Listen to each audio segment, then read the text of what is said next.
नमस्कार। बाघा समाज में आपका स्वागत है। आज की जो चर्चा है कहीं न कहीं जो हम रोज़मर्रा में जो टेलीकॉम को लेकर हम बात करेंगे। दरअसल हमारे मन में कई बार ऐसा ख़्याल आता है कि जो बेहतर नेटवर्क मिले तो हम अपने चीज़ों को आसानी के साथ निपटा सकते हैं, यानी कि हम रोज़मर्रा की चीज़ें हों या फिर तमाम ऐसी चीज़ें जो डिजिटल इंडिया की बात करती हैं, प्रमोट करती हैं। लेकिन कई इधर जो है अचानक से जो तमाम जो महँगाई की बातें हो रही हैं, उन सबके बीच में ये खबर सबके लिए उन सबके लिए कहीं न कहीं जो चौंकाने वाली भी आई, जब रिलायंस ने और तमाम जो कंपनियाँ थीं, वोडाफ़ोन वगैरह ने, उन्होंने अपने जो रिचार्ज कूपन के जो पैसे बढ़ाए। पैसे की जो बढ़ोतरी हुई लमसम 25% तक हुई, इसके चलते काफ़ी ज़्यादा फ़र्क पड़ा उन लोगों पे जो मध्यम वर्गीय के जो लोग थे, जो एक घर में जो बच्चों समेत 3-4 मोबाइल रखते थे या फिर जो पढ़ने वाले बच्चे थे, और सबसे बड़ी बात थी जो ग्रामीण जो तबके में जो बच्चे थे पढ़ने वाले थे, वो जो रोजमर्रा के कामों में इंटरनेट काफी ज्यादा कह सकते हैं कि उससे प्रभावित हुआ। प्रभावित होने की इसलिए बात कर रहा हूँ कि जब आपकी जेब में जितने पैसे होते हैं उस हिसाब से यदि तमाम चीजें आपकी नहीं चलती तो निश्चित रूप से फर्क पड़ ही जाता है। जी हाँ, ये बात मैं इसलिए कर रहा हूँ क्योंकि जब चीजें जब फर्क पड़ता है तो निश्चित रूप से सभी चीजें एक साथ में उन पे फर्क पड़ जाता है, चर्चाएं होना शुरू हो जाती हैं और तमाम सब चीजें कहीं न कहीं जो सामने आने लगती हैं। ऐसे में एक विशेष तरीके से आपको बताते हैं कि सभी का विद्रोह एक तरीके से देखने को मिला। विद्रोह इस बात का था कि जो बीएसएनएल को लेके था, लोगों का रुझान एकदम से उसकी तरफ बढ़ गया। रुझान इसी मौसम में पहले घटा भी था और इसी मौसम में बढ़ भी गया। जब तमाम जो बड़ी कंपनियाँ जियो से लगा के चीज़ें लेके आईं, तो उसका जो कहीं न कहीं सभी चीज़ों को देखने को मिला। जियो कंपनी को खासा विरोध और भी इसलिए करना पड़ा क्योंकि मुकेश अंबानी के लड़के की शादी थी और लोग अलग-अलग तरीके से उनको कोस रहे थे, यानी अपनी बात को कह रहे थे। लेकिन इन सब के साथ में आपको बता दें कि जब अचानक से जैसे ही खबर आई कि जो रिचार्ज कूपन का जो तमाम जो पैसा बढ़ गया है इंटरनेट का, वैसे में लोगों ने विकल्प खोजना शुरू कर दिया। विकल्प खोजने की बात इसलिए शुरू हो गई क्योंकि लोग चाहते थे कि उन्हें सस्ता विकल्प मिले जहाँ पे अपनी वो रिचार्ज को करा सकें, यानी अपनी सुविधा के हिसाब से जो महीने का जो वो खर्च तय करते हैं उस हिसाब से चीज़ों को कर सकें।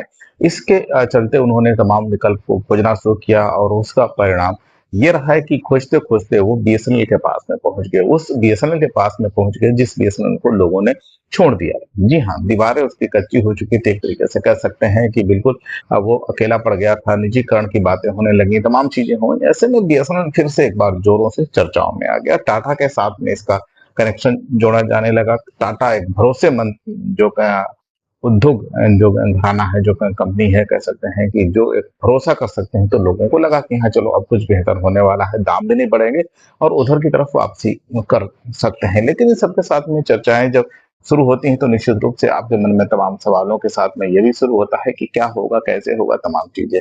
ऐसे में जो एक थोड़ी-सी अगर हम बात करें तो जो तमाम चीज़ें थी, जो वॉइस जो नेटवर्क को लेकर जो उसकी एसोसिएशन है, उसकी हम अगर आंकड़ों पे तमाम बातें करें तो ये अकेले टाटा नहीं करने जा रहा है। इसके साथ में तेजस नेटवर्क है, यूनाइटेड टेलीकॉम है, बीएनएल है, एचएफसीएल नेटवर्क है, कोरल टेलीकॉम है।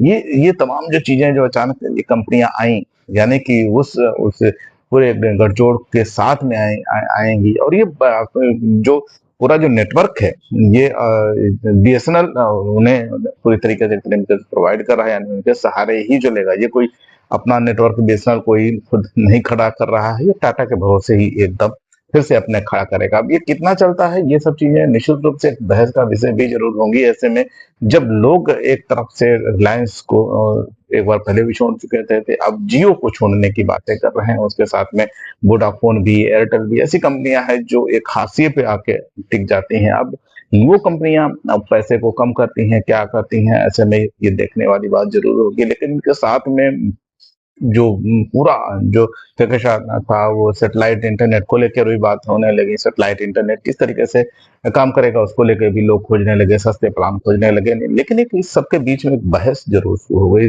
बहस इस बात पे शुरू हो गई कि क्या जो टाटा जो पूरा जो प्राइवेटाइजेशन को अपनी तरफ खींच के उस गोद में बैठी जाएगी, या फिर ये बीएसएनएल उनकी गोद में बैठने जा रहा है। नुकसान किसका होगा, ये बिल्कुल कहीं न कहीं जो है हाशिए पे ज़रूर खड़ा होता है, क्योंकि बीएसएनएल को प्राइवेटाइज़ेशन करने की बात तो पहले से चल ही रही थी, तमाम चीज़ें आ भी रही थी। लेकिन ऐसे में जब तमाम जो कंसल्टेशन जो कंपनियाँ हैं, यानी कि जो टाटा कंसल्टेंसी है, तेजस नेटवर्क है, यूनाइटेड टेलीकॉम है, वीएनएल है, एचएफसीएल नेटवर्क है, कोरल टेलीकॉम है, ये जो कंपनियाँ जब मिलेंगी तो निश्चित रूप से ये एक कहीं न कहीं ये जो एक बार फिर से कह सकते हैं कि उसके साथ में शुरू करेंगे। अब आगे किस तरीके से पूरा जो करवट बदलेगा, किस तरीके से ये पूरी चीज़ें कंपनियाँ चलेंगी और कितने दिन तक बीएसएनएल इनके सहारे अपनी चीज़ों को चलाएगा, ये कहीं न कहीं हमारे सबके लिए सोचने का विषय है। लेकिन एक सस्ता प्लान के चक्कर में फिलहाल सब लोग परेशान हैं और उस सस्ते प्लान को लेने के लिए ही सब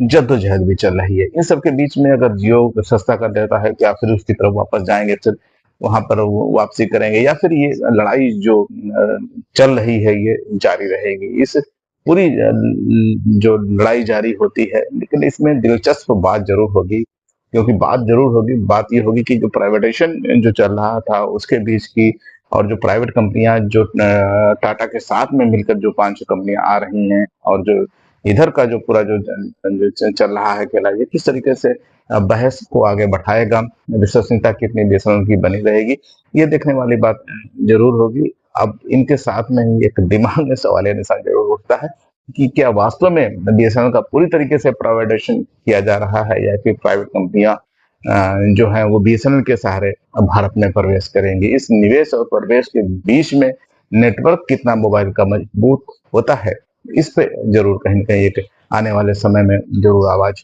चली जाएगी। क्या निश्चित रहेगी, जो बीएसएनएल के तमाम जो कर्मचारी हैं, किस तरीके से क्या रहेगा, रोज़गार उन्हें किस तरीके से मिलेगा, या रोज़गार की वजह तरीके से जाएगा, ये एक द्वंद का विषय ज़रूर बनेगा। लेकिन सबके बीच में लोगों को सिर्फ सस्ते नेटवर्क से ही शायद मतलब है। आगे की बहस किस तरीके से चलेगी, इस पर रहेगी हमारी नज़र। देखते रहिए हमारा भाषा। धन्यवाद।